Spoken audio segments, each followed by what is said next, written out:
산을 넘는데 어머니가 중간에 포기하시는 거예요. 나 내버려두고 너희끼리 넘어가라고. 만나러 거기 두만강 근처에서 기다렸는데 새벽 4시까지 기다렸는데 브로커가 안 나오는 거예요. 어머 어떡해. 도저히 참을 수 없어가지고 혼자 페트병에랑 물 담고 아니면 옷 같은 거 넣어가지고 혼자 기둥 세워가지고 샌드백 만들어가지고 치고요. 제가 항상 지금 제가 살아있는 것도 저희 엄마가 있기에 제가 살아있다 생각하거든요. 세상에 제일 존경하는 분도 저희 엄마고. 그래서 인터뷰할 때도 엄마 사랑합니다 하고 엄마 나 오늘 이겼어 엄마 사랑합니다 이렇게 얘기해요. 이제 뭐 잘생기거나 이런 분들을 이제 선택해서 이제 일단은 나가요. 서빙에다 이제 반찬 그릇을 가지고 가요. 오 그러면 드라마예요. 그 그릇을 잡는 척하면서 손을 잡는 거예요. 손을 잡는 거예요. 답사수경소가 어떤 곳입니까? 한국의 그 유소스텔 같은 그런 데인데 대학교 같은 경우에 학업에 정말 그 성과가 높다든지 부사봉을 잘했거나 또 뭘 잘한 사람들을 선발을 해가지고 또 소규모가 아닌 큰 규모로 해가지고 보내주는데 내 살던 지역, 내가 있던 지역을 떠나서 좀 호강을 시켜준다라는 이런 느낌이 더 강할 거예요. 그러면서 동시에 그 역사라든지 이런 교양도 함께 되는 김부자와 연관된 이런 교양을 하는 그런 과정에 있는 그 호텔이라고 할 수가 있는 거죠. 말로는 휴가 보내는 의미도 있지만은 김부자의 혁명 활동을 본받는다는 의미에서 이제 단체로 여행을 보내주는 건데 백두산이 있잖아요. 거기 답사수경소가 되게 많단 말이에요. 그래서 그 앞지대 군인들이 되게 많이 와요. 돈이 많은 사람들이 많이 오는데 거기서 일하는 직업 이제 종업원들을 뽑는 거는 이제 남자는 무조건 입당을 해야 되고 토대가 좋고 이런 사람들을 하는 거고 여자들은 이제 입당을 못해도 이제 토대나 인물이 좋은 사람들이 좀 뽑는다고 해요. 근데 거기에 들어가면 좋은 게 월급을 되게 많이 준대요. 예, 그래서 정말 북한에선 최고의 직업이라 할 수 있어요. 왜냐하면 북한에는 병원에도 이제 월급을 안 주는데 여기에 들어가면 이제 가족이 먹을 수 있는 월급을 주니까 경쟁력이 엄청 센 거예요. 일단 북한에서는 힘 있고 돈 좀 있는 사람들은 내 딸이 좀 이쁘장하다 어느 정도 레벨에 맞는다 하게 되면 그런 데 놓으려고 하는 거예요. 보통 이쁘게 되면 뭐 궁녀로 뽑혀가는 옷가에 가는데 요즘에는 옷가에 가게 되면 거의 자식들과 하고 부모하고 그냥 결별하기 때문에 가까운 지역에다가 내 딸 거기다가 거의 그냥 뭐 천의 시절 보낼 수 있는 꿈의 직업이라고 할 수 있는 거죠. 예. 두 가지 장점이 있어요. 첫 번째는 일단 돌격대를 나가지 않습니다. 맞아 그니까. 네, 돌격대를 나가지 않고 일체 사회 노동이 없어요. 그렇기 때문에 부모들이 그 직업을 선호하고 두 번째는 그 도나 군의 얼굴이에요. 수경소 그 자체가 그 도나 군의 얼굴이기 때문에 그 도에서 가장 예쁘고 이렇게 쭉쭉빵빵한 체내들을 뽑아다가 였는 거예요. 저는 저희 아버지가 답사수경소 공급 가장을 하셨거든요. 그러니까 이 계통에 대해서는 너무 빠삭하게 잘 알고 있어요. 네. 아니 근데 현숙 씨도 젊었을 때 되게 예뻤잖아요. 그리고 되게 날씬하고 예쁘고 그럼. 목소리도 나긋나긋하고 근데 아버지가 거기서 또 관리하셨으면 왜 안 들어가셨어요? 그러게. 네. 저는 일단 직업이 좋은 게 있었기 때문에 그때 무슨 직업이었길래 왜 여기를 안 간 거예요? 저는 회계사였어요. 잘 먹고 잘 쉬도록 하는 것을 도와드렸고요. 공연이나 뭐 이런 것을 이제 도와줬던 것 같아요. 군인 같은 경우는 어떤 사람들이 오는 거예요, 거기? 뭔가 간부집 자식들이라든가 아니면 키가 크고 178 정도 되고 네, 그 정도 되는 사람들이 주로 오고요. 핸드폰도 쓸 수 있고요. 네. 매점에 가면 이제 달러를 물 쓰듯이 막 쓰더라고요. 그래서 저희들도 막 간식 같은 것을 많이 얻어먹고 막 그랬었던 것 같아요. 한 번에 몇 명 정도 들어와요? 한 명에 종업원들은 한 15명 정도 되고요. 그리고 군인들은 한 100명 정도 왔었던 것 같아요. 오. 우리 인민군 출신 강윤 씨랑 민우 씨도 두 분도 저희 가보셨나요? 저는 딱히 잘한 게 없어가지고 못 가봤는데 거기는 아무나 가는 데가 아니고 일단 군복무 잘한다거나 뭐 선동부 역할을 하는 그런 군인들이 갈 수가 있고 아예 못하는 사람도 갈 수가 있어요. 가마교양이라고 해가지고 그런 데 보낼 수가 있는데 저는 딱히 잘못한 것도 없었어요. 그래서 거기 못 가봤고 갔다 온 상사가 있었는데 눈호강을 엄청 했다고 자랑을 하더라고요. 그래서 군복만 3일은 갔다고 잘하더라고요. 그러니까 어중간하면 못 가는 거 아니에요? 잘하든가 못하든가. 인맥으로 들어갔어요. 이제 중학교를 졸업하고 졸업할 무렵에 이제 교장 선생님이 답사소 수경소에 있는 소장 동지랑 이제 잘 친했나 봐요. 그래서 이제 추천을 해주셔서 한번 가봐라, 이제 면접을 봐라 이래가지고 면접 보러 갔는데 그때 소장 동지 1명 그리고 군인들 그리고 지도 간부들 한 4명 정도 이렇게 있었어요. 네. 그때 이제 제가 이제 혼자 들어갔었어요. 그래서 압박 질문이 들어오는 거예요. 혹시 뭐 잘하는 악기나 있나 막 이러는 거예요. 그래서 사실은 제가 아코디언을 치긴 하는데 그렇게 잘 못 칩니다라고 했더니 우리 답사수경서는 뭐 악기를 한 가지씩은 꼭 쳐야 되고 노래를 잘 부른다던가 아니면 뭐 재능이 있어야 된다 그러더라고요. 근데 키를 재보라고 해서 그 키를 재는데 올라갔거든요. 그랬더니 너 생각보다 키가 되게 크네 이러는 거예요. 그러고 나서 제가 이제 고등학교 이제 아직 다니고 있으니까 이제 쌩얼로 있었거든요. 그래서 생각보다 쌩얼이 너무 이쁘다고.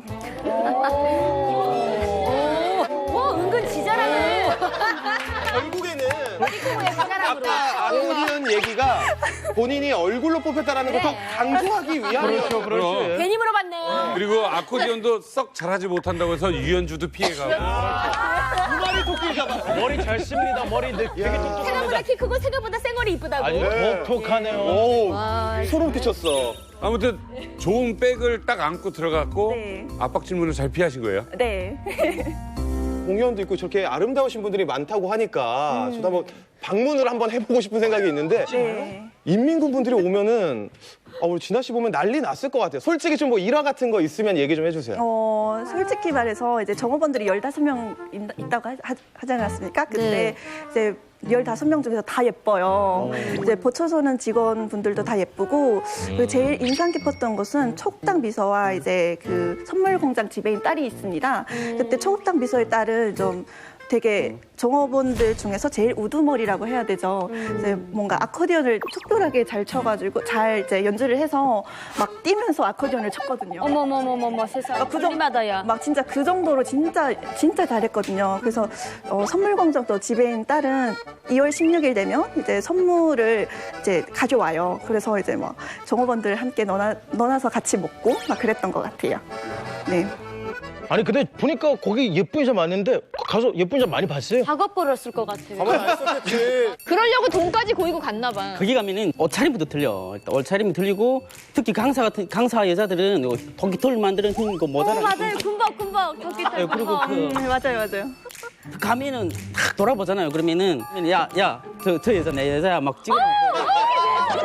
가만히 있지 않네요. 남자들은 똑같아요. 가만히 있지 않아요. 거기 가면. 정말? 진짜요. 그래서 서로 견지하고 남자들끼리. 아니 그런다고 사귈 수 있는 것도 아니잖아. 그러게 아니야. 데스 안 했어요. 내 여자라고. 내 여자라고. 그리고 나중에 만나기도 하죠. 그리고 편지도 막 오락가락하고 막 밤에 몰래 벌에 민우 씨요? 그막 수경소 뒤에 가서 만나고 막 이래요. 어떻게 뭔지 원래 왠지. 헛소리 좀 부리지 말고. 동네가 아니잖아요. 그럼. 왜 그래요? 진짜 잘생겼잖아요. 사진 찍어서 집 보내면은 엄마들이 야 이 여자친구야 하면 막 동네에서 궁금해서 잘 아니, 그러잖아요. 진아 씨. 네. 진짜 그렇게 사진도 찍어주고 그래요? 또 우리도 똑같아요. 이제 뭐 만약에 편지를 주면 저희도 답장을 해주고 아니면 이제 저도 이제 사진을 많이 찍었거든요. 네. 네. 그래서 이제 마음이 드는 이제 여종업원이 있으면 이제 줄을 서서 이제 기다렸다가 또 같이 사진을 찍고. 혹시 편집하려면 무슨 내용이에요? 그냥 뭐 좋아한다 뭐 이런 사랑 얘기.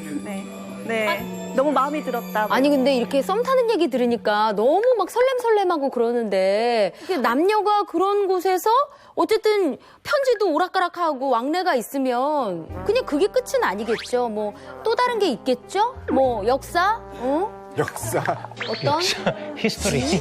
제일 궁금하네요. 그렇죠? 사실은 답사수경서에 룰이 있어요. 네. 첫 번째는 26세까지는 26세 전까지는 결혼을 못 한다거나 네 그런 게 있고 두 번째는 이제 군인들과 연애를 금지되어 있어요. 그리고 세 번째는 선물을 받거나 또 이제 연락을 이렇게 못 하거든요. 왜냐면 연락할 수 있는 그런 수단이 없으니까. 네. 그럼 편지 이런 거 다 몰래 한 건가요? 그렇죠.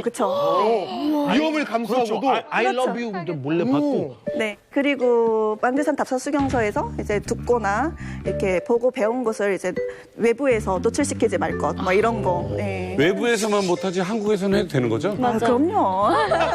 희망갑에서 다 밝히세요. 그러니까 이게 궁금한 게 그래서 이제 그렇게 해서 그렇게 한다 쳐. 그리고 나서 말도 그래요. 그러니까 그렇게 막 하다가 그리고 나서 이제 어떻게 되냐고 이제 그 군인이랑 무엇보다 하나? 서로 이제 마음이 드는 사람이 있을 거잖아요. 있지. 그러면 네. 이제 조용히 이제 눈 사인을 해요. 화장실 간 척하면서 이제 만나요. 그래서 이제 우리 언제 만나자 막 이런 얘기도 하고요. 그 속에서. 그리고 서빙할 때 이제 뭐 내가 마음에 드는 사람이 있다면 이제 내가 서빙할게 해요. 그래서 서빙에다 이제 반찬 그릇을 가지고 가요. 그러면 드라마예요. 그 그릇을 잡는 척하면서 손을 잡는 거예요. 손을 잡는 거예요. 미쳤다 완전. 너무 빠르잖아. 가자. 너무 빨라. 거기 가자. 아니 그냥 그게 사인 한 번 하고 손을 바로 만진다고요? 그럼 헤어지니까. 아니 15일 있는데 만약에 첫날 그렇게 손을 잡았으면은 이게 계속 들어볼게요. 계속 들어볼게요. 계속 10일 들어볼게요. 동안 썸을 타는 거예요. 그래서 너무 마음이 드니까 이제 막 그런 썸을 네. 타고 이제 스킨십하고 그런 건데 이제 마지막 날 밤에 이제 오락회를 합니다. 이제 오락회를 하는 이제 오락부장이 이제 군인 한 명을 선택해요. 그래서 일어나라고 해가지고 마음에 드는 정호번을 이제 손목을 끌고 나가요. 그래서 이제 같이 사랑의 노래를 불러요. 노래를요? 사랑의 듀엣을 부르는 거죠. 사랑의 씨앗은 어디서 노래 잘한다. 움트고 꽃 폈는가 트고 꽃 폈는가 배움의 글소리 울리던 창가에 꽃 폈던가 너무 잘한다. 네. 저는 북한 노래는 감자. 이것만 있는 줄 알았어요. 그래서 15일 지나면 이게 썸이 끝나요. 끝나지. 그러면 이제 다음 새로운 드라마다. 군인들이 또 오잖아요. 또 갈아타요? 네, 그러면 아 그러니까 이제 가슴 아픈 게 전 군인들은 잊어버리고 새로 만나는 군인들을 이게 바로 그 군인들은 다시 돌아가도 계속 생각할 거 아니에요. 이 여성분을. 그러니까 이게 근데 이분은 이제 가면은 새로운 썸남이 오니까. 그래도 못 잊는 사람이 있지 않을까? 가끔? 그쵸. 그래서 그 사실은 전화가 왔었어요. 이러 전화가 왔었거든요. 제가 전화기가 없잖아요, 북한은. 그치. 그리고 군부대니까 그래서 소장동지 방으로 이제 전화가 와서 소장동지가 이제 야, 뭐 나와봐라 이래가지고 그냥 나갔는데 너무 엄숙한 분위기인 거예요. 그래서 나한테 뭐 재진 게 없냐고 그래서 그냥 그런 게 없다 그랬더니 이제 평양에서 이제 어떤 군인이 이제 전화가 왔는데 집 주소를 알려달라고 해서 이제 전화를 좀 바꿔달라고 하더라 이래서 그래서 빼기 좋은 애인가 보다. 모른다고 안 된다고 그랬대요. 그래서 다시는 그런 일 반복하지 말라고 그래서 그랬던 것 같아요. 그러니까 그 친구도 보통 백은 아닌 거지. 평양에서 용기 내서. 부모집 자식인 것 같아요. 그죠? 네. 소장한테 전화했어. 좀 아쉬웠겠다. 아니 그 아예 안 왔었지. 왜냐면 그때 새로운 썸남 있었을 텐데. 왜 자꾸 말 더듬어요? 왜 그래? 아니 근데 남자가 그냥 왔다 갔다 오랜만에 하니까. 이렇게 설레니까. 그랬다 아니 근데 이게 보름에 한 번씩 새로운 만남들이 생긴다는 그 설레임이 있을 것 같아요. 너무 좋다.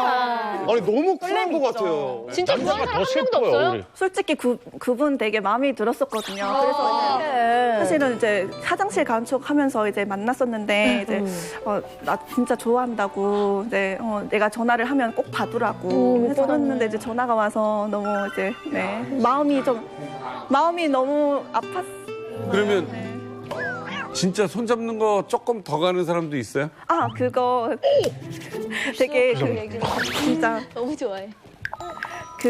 되게 종업원이 이제 손해를 돌다가 옥상에서 뭔가 이렇게 키스하는 것을 봤대요. 얼마나 세게 했으면 소리. 네, 그래서 야 누구야 이렇게 그렇게 소리를 쳤더니 이렇게 막 도망가면서 그 옷을 봤더니 이제 군인 여군이랑 그 남자 군인이었던 거예요. 그래서 막 저희 종업원들끼리 아니 우리 종업원들이 그렇게 예쁜데 왜 그 군인들이랑 썸 타냐고 막 이러면서 좀 자존심을 상했던 그런 얘기. 그러니까 거기도 여군들도 오는구나. 네. 수학여행 같은 곳이네. 그러면 그러네. 솔직히 거기가 아무리 이제 감시가 심해도 예. 그래도 할 거는 다 하거든요. 그럼 다 몰래 하는데. 젊은 남녀가 그렇게 있는데. 아이 비가 계속 왔다 갔다 하는데 그래서 혹시 몰래 남녀 이제 좀 만나는 일이 좀 있지 않습니까? 그래도. 주로 군인들과 만나는 것은 이제 핫플레스 같은 장소가 있어요.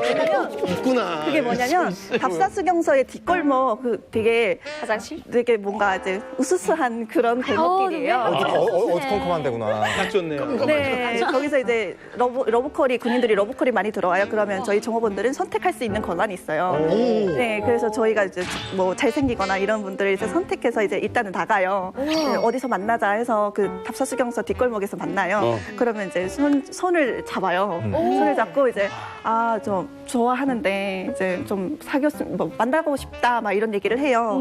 그러면 만나도 돼요? 막 이런 거 해요. 그리고 한번 안아봐도 돼요. 한번 안아봐도 돼요. 바로 보자마자요? 그렇게 시작하거든요. 혹시 거기 물레방앗간 아니에요? 물레방앗 그렇고 왜냐면요. 헐리우드도 다 빠른 거 왜냐면요. 보름이라는 시간밖에 없기 때문에 시간이 부족하거든요. 맞아, 진짜 빨리 나가야 돼. 진도가 빨리 나가야 한 남자는 네. 일단 직진이에요. 맞아요. 이해가 되는 게 네. 참 나이 아니에요. 그쵸. 참 나이에 26가지 연애 금지. 맞아요. 네. 뭐 이게 말이 돼? 그러니까 민우 씨 이거 이해되네요. 네, 그게 원래 남자들도 불법이야. 그 벼 하지 말라 그래. 절대로 안 되고. 네, 그 교육도 받는데 원래 여자가 꼭 오세요. 이거 웃기도 살랑살랑 웃고 막 말도 좀 이쁘게 하고 막 일부러 좀 꼭 오세요. 그럼 난 남자 군인들이 너무 10년 하는데 여자 못 봤는데 막 미치지. 근데 여자처럼 나는 또 글을 잘 썼잖아요. 난 글을 잘 쓰니까 이제 얘네 편지가 딱 써서 야, 뭐 편지 써서 식당 이제 딱 배식하러 오잖아요. 그럼 이 사람 받침 쳐가면서 억지를 해서 이렇게 주는 거야. 그치. 그럼 주고선 지가 못하겠으면 옆에 친구 있잖아요. 그럼 아무 내가 밑에 군인 있으면 야, 저기서 내가 가서 이 쪽지 좀 전해주고 와. 이렇게 지키거든. 그러면 가서 전해주고 오고 만나고 이러거든요. 송민우 씨 여러 명 만났죠? 저는 무조건 할 수밖에 없는 게, 뭐, 진아 씨도 무조건 꽃이지. 왜냐면은, 키가 안만 커도 내가 다 데리고 가는데? 처음에는 다 같이 종업원들끼리는 다 같이 뭐 잘 어울리는 것처럼 보이긴 하지만 뭔가 이제 여자들 맞는 것이라서 항상 인기가 많거나 이제 뭐 특별히 뭐 끼가 있다거나 뭐 이제 특별히 튀는 친구가 있다고 하면 예, 나중에 그 토요일마다 생활청화를 해요. 근데 거기에 수첩에 적어가지고 이제 막 예를 들어서 진아 동지는 너무 군인들 앞에서 너무 이렇게 웃습니다. 다음부터는 그렇게 하지 말았으면 좋겠습니다. 막 이러는 거예요.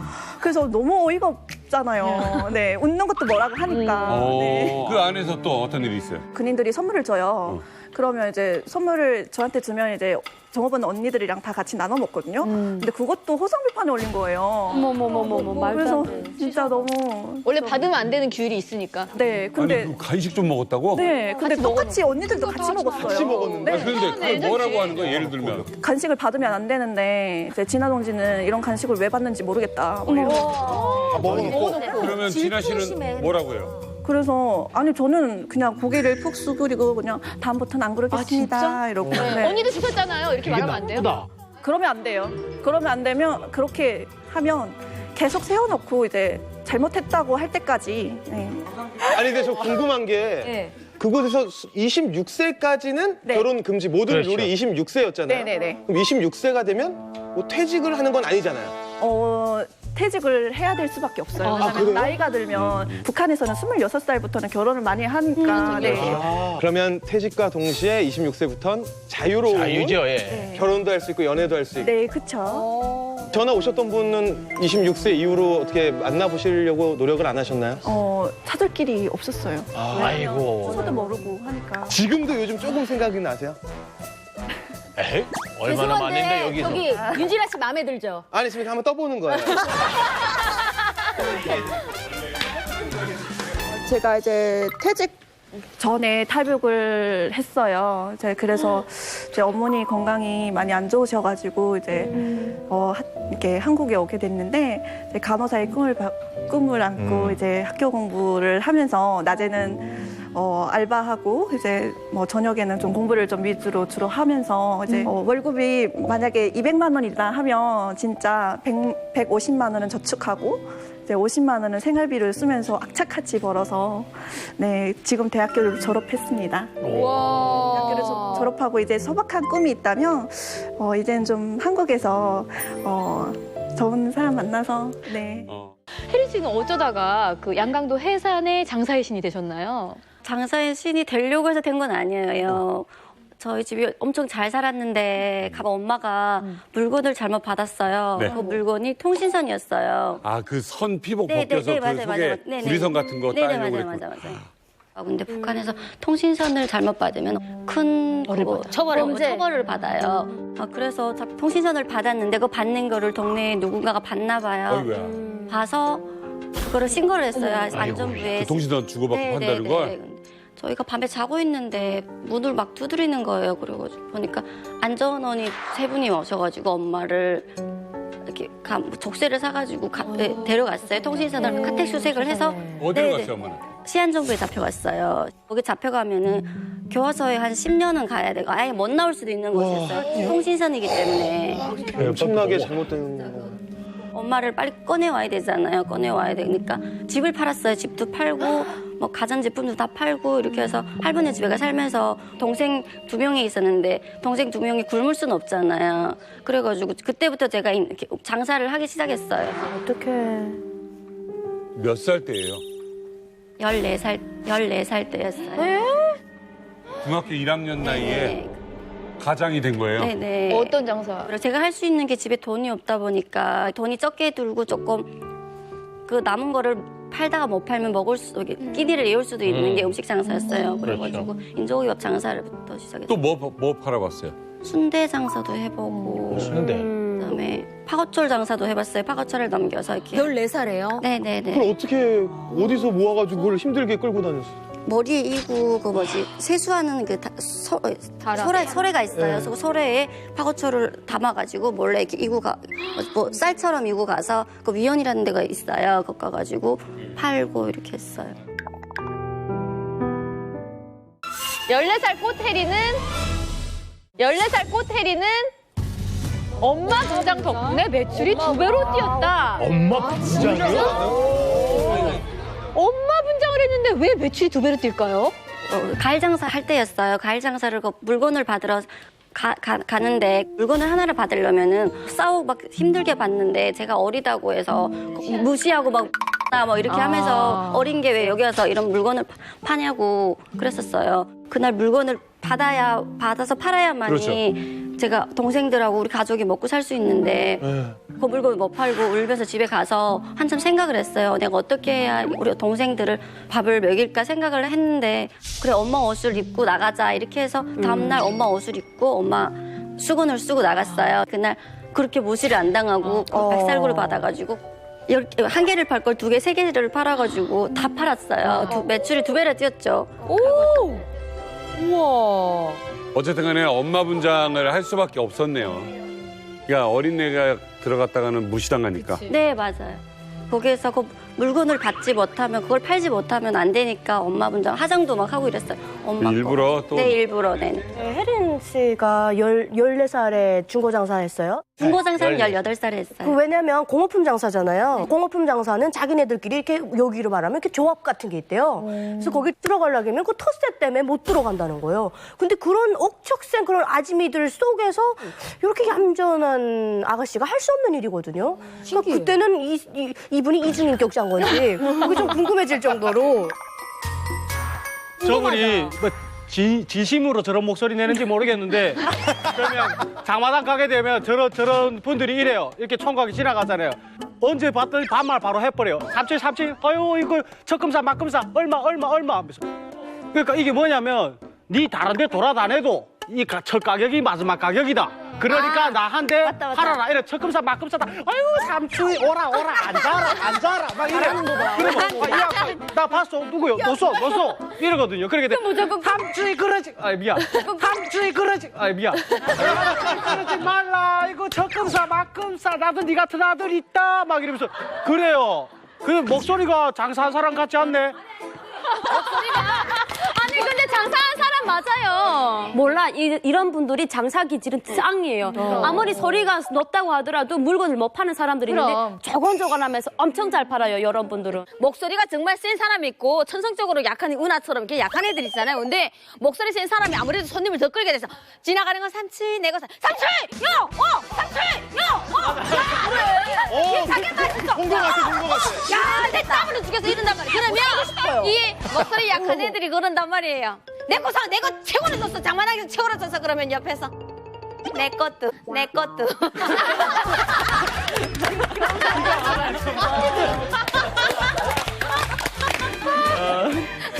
저 해산 장마당은 이제 해산시에서 규모가 제일 큰 장마 시장이어가지고 발 디딜 틈이 없고 거기 새 옷을 입고 시장 보고 딱 나오잖아요. 헌옷이 돼요. 머리 다 풀리고 난리가 나요. 저도 꼼수를 해서 장사를 많이 하긴 했는데 이제 엄마 분장 같은 거는 되게 정말 어린 나이에 고심 끝에 너무 기특해요. 지금 다들 들으니까 해산 장마당이 기센 사람들의 모임인 것 같아요. 네, 많아요. 정말 많고. 그 속에서 저도 잘 팔았어요. 왜냐면 저만의 그게 있었나 봐요. 매력이 있었어요, 저도. 예뻤어. 예쁜 것도 조금 있긴 했었어요. 예쁜 것도 조금 있긴 했었어요. 그래 그렇게 나가야 돼요. 돌격대 오빠들도 오고 군대 오빠들도 지나가다가 오빠 이거 맛있어요. 하나만 사세요 하면은 많이 사줬었어요. 그렇지. 이쁘고 어리고 하니까. 자, 우리 인민군 출신들 장마당 갔어. 근데 상인이 예뻐. 그럼 어떻게 지갑이 잘 열리나요? 활짝 열리지. 일단 예쁜 상인들 보면 지갑 열리는 건 좀 특별한 경우고 지갑이 없어져요. 지갑이 없어져야 돼. 없어질 때가 있어요. 이게 지갑을 주는군요. 아, 진짜?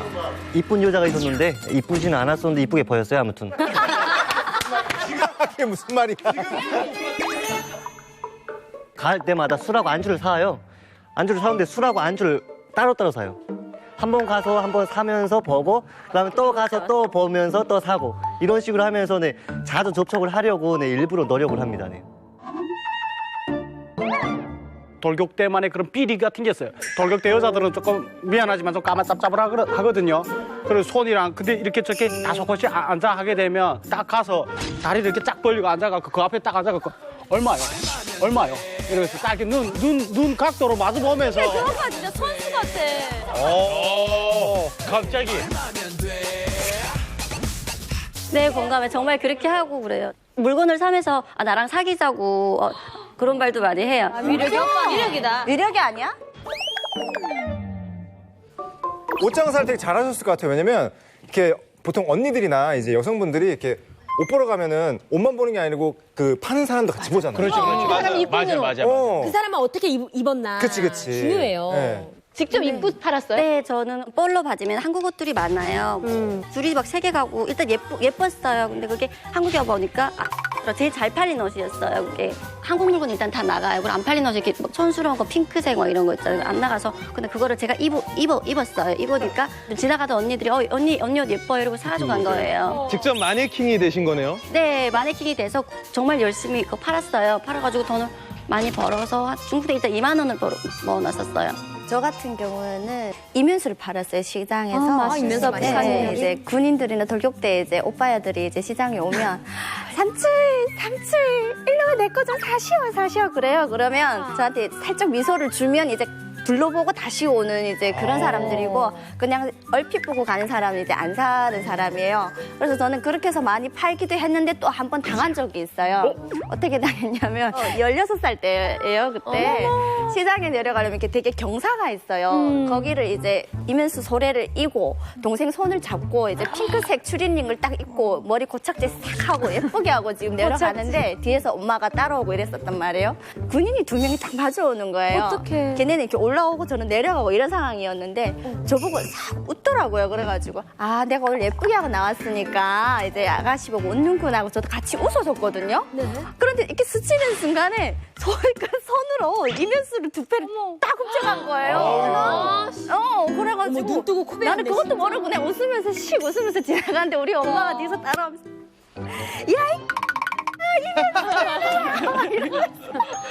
근데 아무리 엄마가 달리기 잘해도 그 젊은 애들 어떻게 따라가요?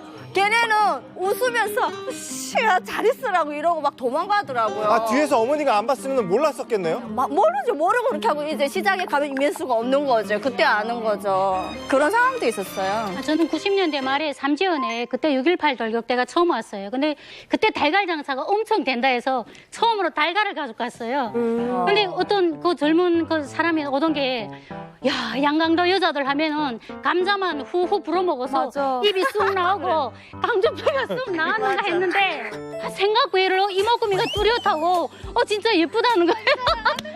아니야 진짜야. 아니야 진짜야. 30대야 그래도 모든 사람들이 이렇게 달걀만 가져가면은 팔지 않았어요. 그 사람들이 다 소화시켜줬어요. 그러니까 엄마 아버지인데 너무 감사하더라고요. 네, 나를 이만큼이라도 낳아주니까 내가 진짜 장사도 편하게 하는구나. 네. 지금 혜린 씨 생활을 이렇게 쭉 들었는데 우리나라에 와서는 무슨 일을 해봤어요? 결혼정보 회사를 다니고 있다가 얼마 전에 제가 결혼정보 회사를 차렸어요. 오, 진짜? 어떤 사람들을 소개해 주는 거예요, 보통? 한국 남성과 북한 여성분을 매칭을 해서 결혼을 한 그런 업체예요. 여기 다 눈이 반짝반짝해졌어요. 성공을 한 케이스가 있어요? 네, 200상 이상의 커플이 탄생했어요. 그러면 보통 이제 그 남한 남자들은 주로 어떤 스타일의 북한 여성들을 선호하나요? 중요하죠. 이만갑 출연을 하신 분들을 되게 많이 선호를 하는 것 같아요. 예를 드는구나. 누구 같은 느낌. 이만갑 신은하 씨 같은 분을 소개해 줄 수 있어요. 그럼 네 소개해 줄 수 있어요. 근데 신은하 씨는 하지만 그분처럼 착하고 살림 잘하시고 살림 못하는데. 그게 TV만 봐서 그런가 봐. 함정이야. 혜린 씨가 만나고 싶은 사람 없었어요? 만나고 싶은 사람은 있었어요. 있는데 저는 이 일을 더 오래 하고 싶고 결혼을 하면은 솔직히 오케이. 좀 이따 할 거예요. 나중에 할 거예요. 혹시 시간 되시면 차 한잔 하시면 안 될까요?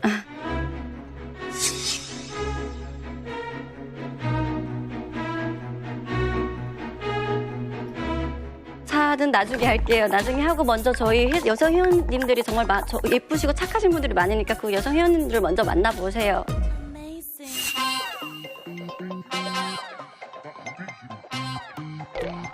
좀 나중에 차 한잔 하실래요? 차 한 잔. 네. 나중에. 차 한 잔 나중에 같이 먹어요. 차 한 잔 정도는 괜찮죠? 같이 먹어요. 차 한 잔이면 충분하죠. 나중에 아주 나중에. 아주 나중에. 아주 나중에. 임종 직전에. 그렇죠. 다음 인생에. 드릴게요.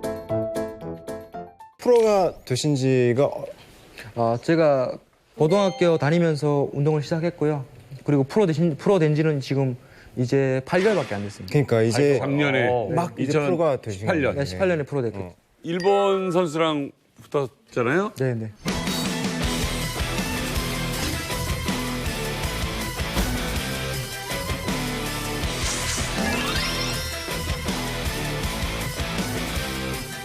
년 3월이었거든요. 근데 저는 아마추어에서 갓 올라오는 새내기였고 일본 선수는 프로 챔피언이었어요. 일본에서 천재라고 소문난 선수인데 프로 8전에 패가 한 번도 없는 선수고 현재 그 북한말 왕띠라고 하지 벨트까지 있는 사람이었거든요. 어떡해. 저 솔직히 부담감이 엄청 커가지고 그냥 네가 죽던 내가 죽던 한번 해보자 하고 죽을 각오를 했는데 그 시합을 이김으로 인해서 격투기의 장성기라는 이름을 알렸던 것 같습니다. 멋있다, 진짜 위기를 기회로 만든 것 같아요. 일본 선수는 지금 8승. 8승 무패였어요. 이렇게. 그러니까 이제 9전 8승 1패잖아요, 지금. 그렇죠. 1패가 우리 정영 씨가 만든 유일하게 저한테 생긴 거예요. 멋있다. 아니 근데 이런 얘기를 이렇게 담담하게 제가 1패를 했습니다. 너무 담담하게 이제 올라갈 일만 남았네요. 저는 그 기사를 봤는데 그 밑에 댓글이 완전 감동이었어요. 우리나라 그 대한민국 국민들이 진짜 자랑스럽다. 탈북해서 이런 그 멋진 경기를 보는 애는 너무 감동이라고 댓글 너무 많이 달아주셔서 아니, 진짜- 깜짝 놀랐어요. 대박이다. 제가 이 경기를 보고 왔거든요. 봤어요? 네, 진짜 아끼는 동생인데 경기한다고 해가지고 그 경기장에 갔어요. 근데 그날에 그 하이라이트 경기가 그러면 그 80kg, 정희가 80kg였어 그때? 네, 80kg. 80kg 근데 그게 취소됐어요. 왜냐면 살 빼다가 기절했다라는 거예요. 근데 정혁이가 나온 거예요. 근데 보니까 키가 내보다 10cm가 더 커요. 맞아요. 네, 그런 애하고 막 이렇게 싸우는데 체급이 안 맞는 거야. 정신력으로 싸우더라고요. 정신력에서 이기셨네. 모든 선수들이 안고 가야 하는 건데요. 체중 감량이거든요. 예. 저희가 평소 몸무게에서 한 2주 만에, 2주, 3주 만에 한 12kg를 빼요. 어떻게요? 어떻게 일단 빼?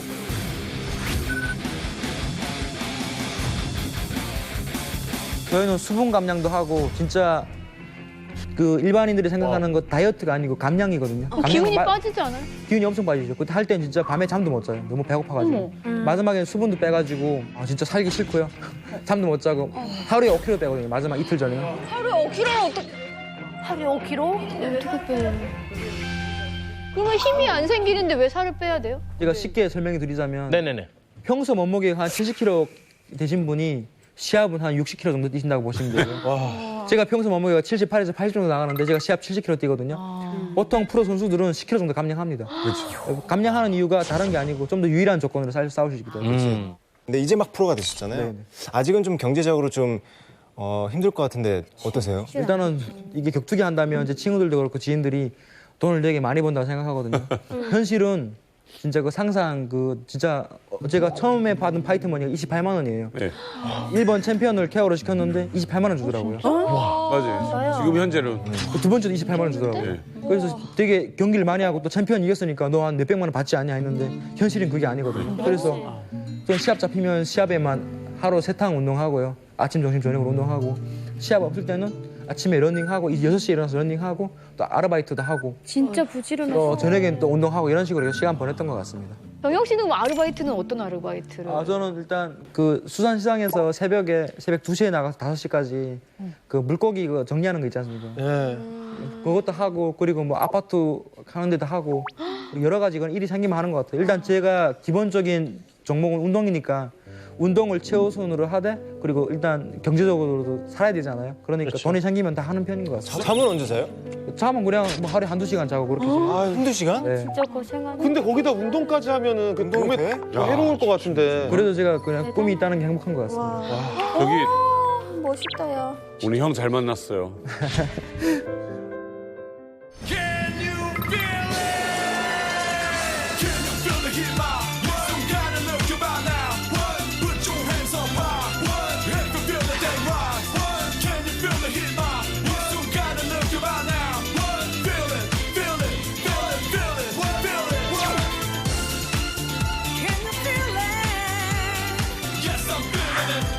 그리고 저는 아까 펀치 날리는 거 봤는데 왜 우리가 그런 말 있잖아요.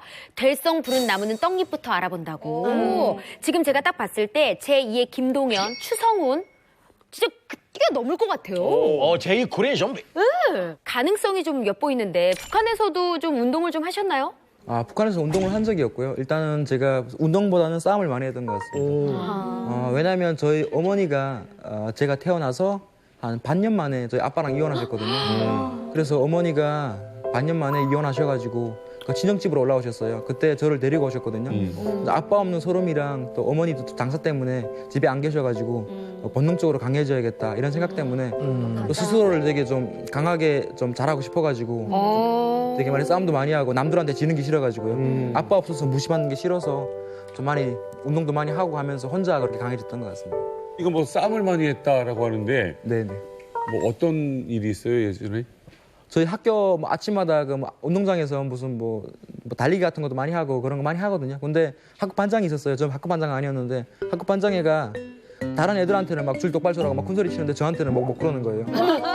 맞을까 봐. 네, 야, 정의가 똑바로 서주면 안 돼, 막 이런 식으로 하는 거예요.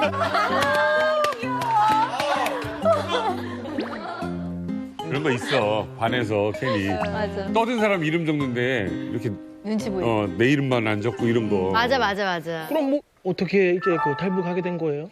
일단 탈북할 때가 제가 내일 탈북한다면 오늘까지 모르고 있었어요. 그게 언제예요? 그때가 2009년이었죠. 그때가 제가 13살 때였습니다. 어릴 때구나. 그때가 제가 밤 11시까지 담임선생님 옥수수 정리하는 거 도와드리다가요. 집에 왔는데 바로 어머니가 내일 중국으로 떠난다는 거예요. 너무 허무해가지고 그땐 되게 마음에 와닿지가 않았어요. 뭐지? 그리고 아침에 일어나니까 아침 7시쯤에 출발했거든요. 그때서야 하룻밤 자고 나니까 마음이 와닿는 거예요. 온 가족이 다 눈물 받아대고 그때 할머니 할아버지를 제가 엄마처럼 생각했는데 그분들이랑 이별한다는 게 너무 마음이 아팠고요. 그렇지. 그렇게 진짜 헤어지기 싫은 걸 억지로 헤어져가지고 브로커를 만나러 거기 두만강 근처에서 기다렸는데 새벽 4시까지 기다렸는데 브로커가 안 나오는 거예요. 어머 어떡해. 북한은 뭐 핸드폰이 있는 것도 아니고 연결할 수 있는 수단이 없고 그렇지.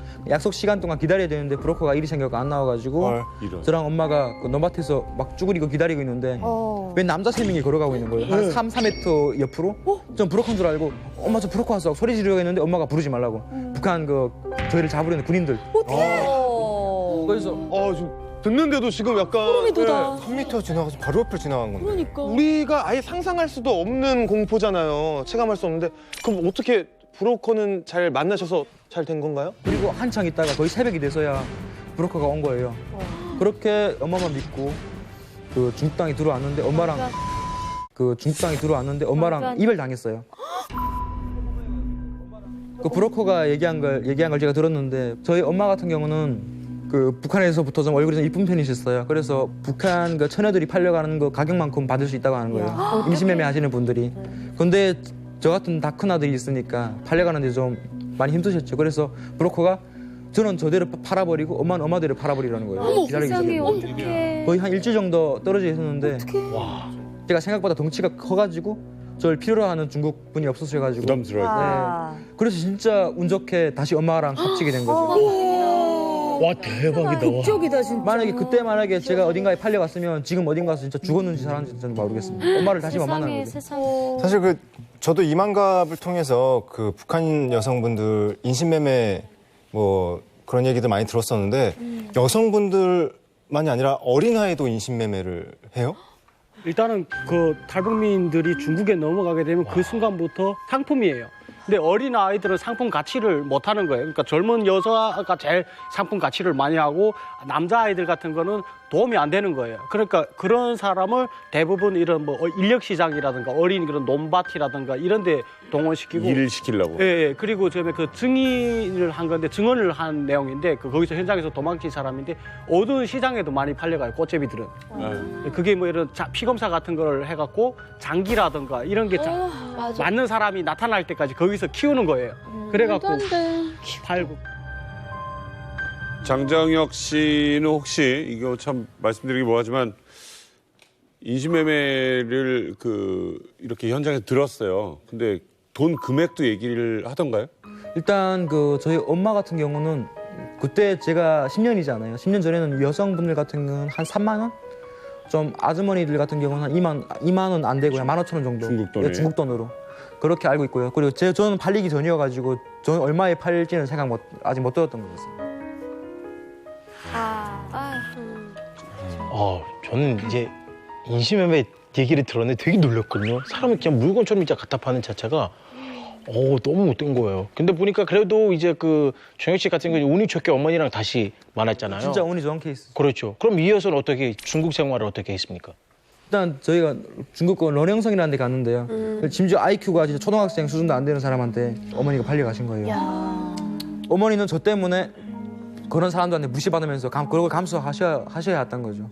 어머니는 그 사람을 좋아서 간 게 아니고 마음이 없는 걸 갔잖아요. 팔려갔지. 그러니까 좀만 그 불평 불만해도 막 폭행당하고 그런 식으로 계속 쭉 살아왔던 것 같아요. 아유 이게 뭔 일이야. 어머니는 팔려가셔서도 일도 하시고요. 저도 거기서 어린 나이지만 나이를 속여가지고 그 아파트 건설장에서 일도 했거든요. 어떡해. 일하다가 그 5m짜리 쇠파이브가 한 6층에서 5층에서 떨어졌는데 제 발이 아작난 거예요. 발뼈가 다 부러졌는데 보통 중국 사람들 같은 경우는 월급도 챙겨주고 병원비도 지원해 주는데 저는 북한에서 왔다는 이유로 병원비도 안 챙겨주고 저는 그냥 아무것도 돈도 못 받고 그냥 집에서 기부스하고 한 달 동안 움직이지도 못했던 거였어요. 중국 가서 환경은 바뀌었지만 그 기질은 또 나올 텐데.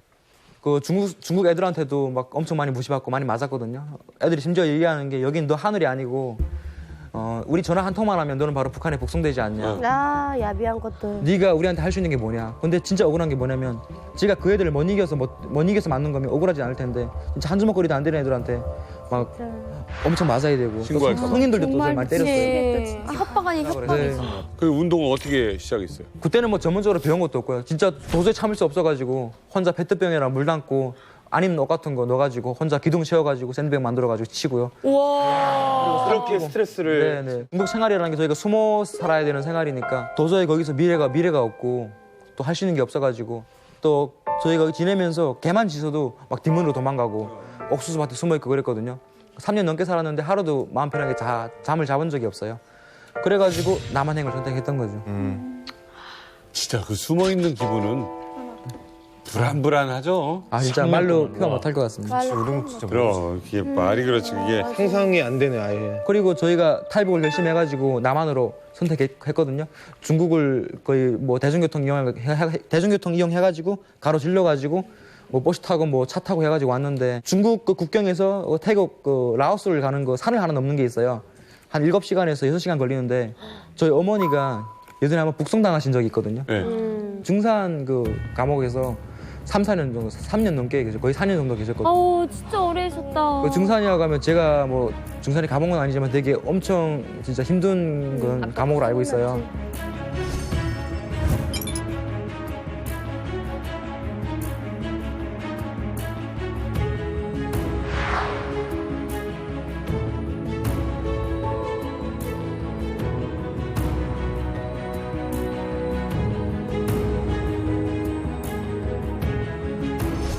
어머니가 진짜 그전에 엄청 건강하셨고 아픈 데도 없으셨는데 지금은 진짜 몸도 많이 안 좋아지시고 전체적으로 많이 안 좋아지신 것 같아요. 그러니까 탈북 하다 잡히면 단련대라는 데 갔는데 그거보다 더 위에. 네, 그렇죠. 심지어 어머니가 뭐 개가 똥 싸면 뭐 옥수수가 나오잖아요. 그것도 드셨다는 거예요. 진짜 많이. 그 얘기 듣는 순간 눈물 나가지고 더 묻지를 못하겠더라고요. 놀랬다.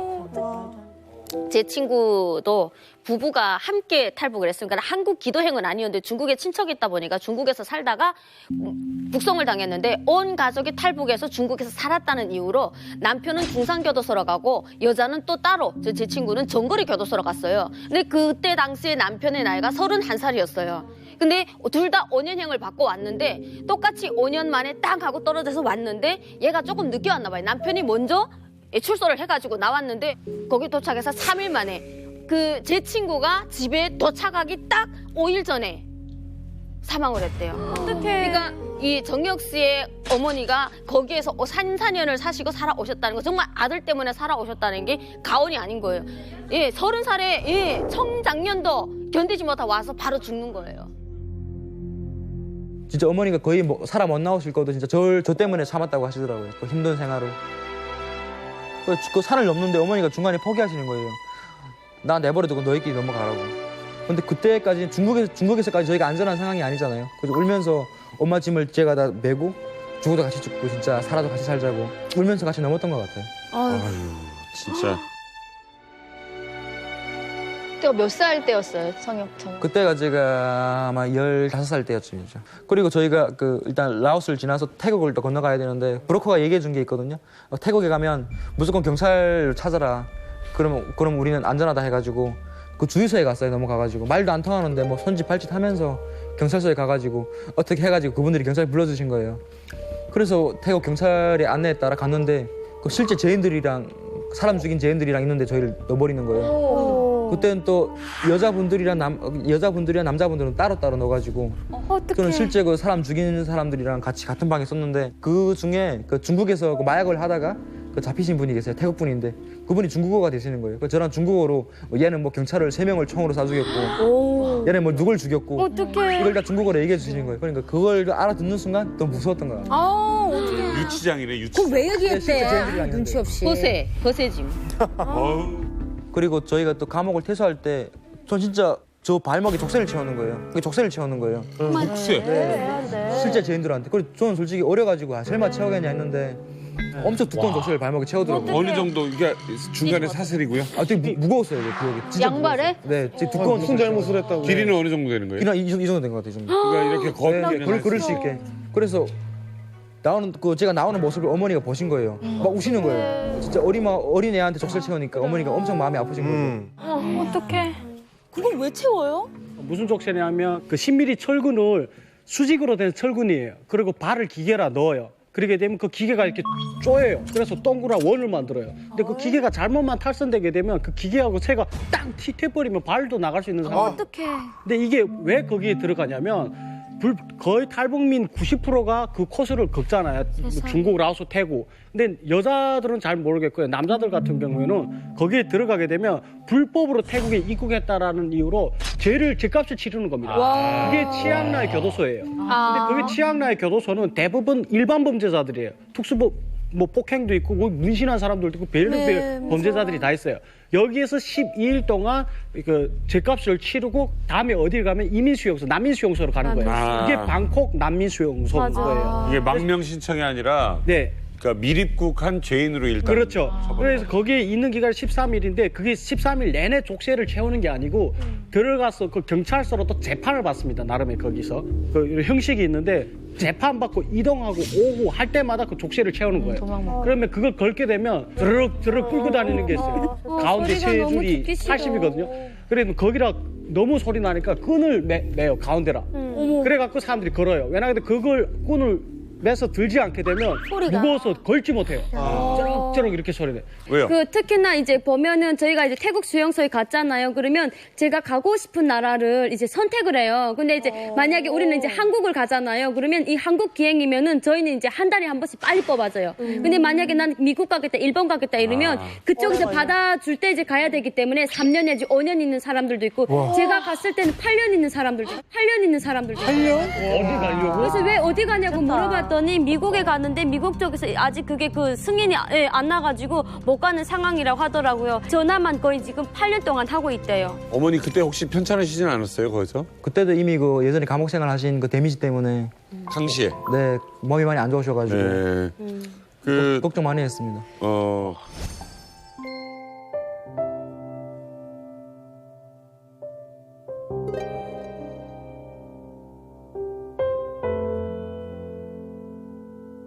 제가 장 선수 경기를 다 봤어요. 아 정말요? 네. 그리고 일본 선수한테는 진짜 맞아가지고요. 이거는 끝났어요. 카운터를 맞고 쓰러졌어요.